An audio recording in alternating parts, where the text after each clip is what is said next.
অমলকান্তি আমার বন্ধু। স্কুলে আমরা একসঙ্গে পড়তাম।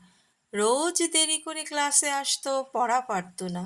শব্দরূপ জিজ্ঞেস করলে এমন অবাক হয়ে জানালার দিকে তাকিয়ে থাকতো যে দেখে ভারী কষ্ট হতো আমাদের। আমরা কেউ মাস্টার হতে চেয়েছিলাম, কেউ ডাক্তার, কেউ উকিল। অমলকান্তি সেসব কিছু হতে চায়নি। সে রোদ্দুর হতে চেয়েছিল। ক্ষান্ত বর্ষণ, কাকডাকা বিকেলের সেই লাজুক রোদ্দুর, যা আমার জামরুলের পাতায়, যা অল্প নাকি একটু হাসির মতন লেগে থাকে। আমরা কেউ মাস্টার হয়েছি, কেউ ডাক্তার, কেউ উকিল। অমলকান্তি রোদ্দুর হতে পারিনি। সে এখন অন্ধকার একটা ছাপাখানায় কাজ করে। মাঝে মধ্যে আমার সঙ্গে দেখা করতে আসে, চা খায়, এটা ওটা গল্প করে, তারপর বলে, উঠি তাহলে। আমি ওকে দরজা পর্যন্ত এগিয়ে দিয়ে আসি। আমাদের মধ্যে যে এখন মাস্টারি করে, অনায়াসে সে ডাক্তার হতে পারত। যে ডাক্তার হতে চেয়েছিল, উকিল হলে তার এমন কিছু ক্ষতি হতো না।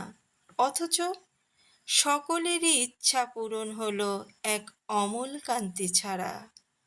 অমলকান্তি রোদ্দুর হতে পারিনি। সেই অমলকান্তি রোদ্দুরের কথা ভাবতে ভাবতে ভাবতে ভাবতে যে একদিন রোদ্দুর হতে চেয়েছিল। অমলকান্তির মতন জীবনের আমারও অনেক ইচ্ছা পূরণ হয়নি।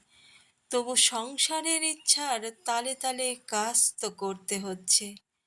আপনাদের সাথে অমলকান্তির ঘটনাটা বা কবিতাটা শেয়ার করতে করতে আমার ডালটাও বক্সে রেডি করা হয়ে গেল।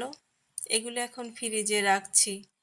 আর ডাল এখানে রাখতে যে কিছুটা কাপড়ে পড়ে নষ্টও হয়ে গিয়েছে।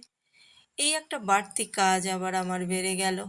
এটাকে আবার ধুতে হবে। গাছে আম পাকা শুরু করছে, একটা আম পড়েছে।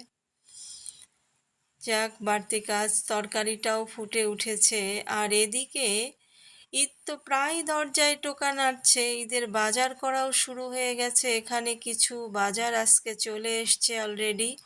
সেগুলোই একবার দেখে নিচ্ছিলাম। এগুলোকে আবার সুন্দর করে একটা জায়গায় রাখতে হবে, যাতে ঈদের দিনে সব কিছু হাতের কাছে পাওয়া যায়। আর সব কিছু গুছিয়ে রাখতে রাখতে আজকে ভিডিওটাতে আপনাদের কাছ থেকে এখানেই বিদায় নিচ্ছি।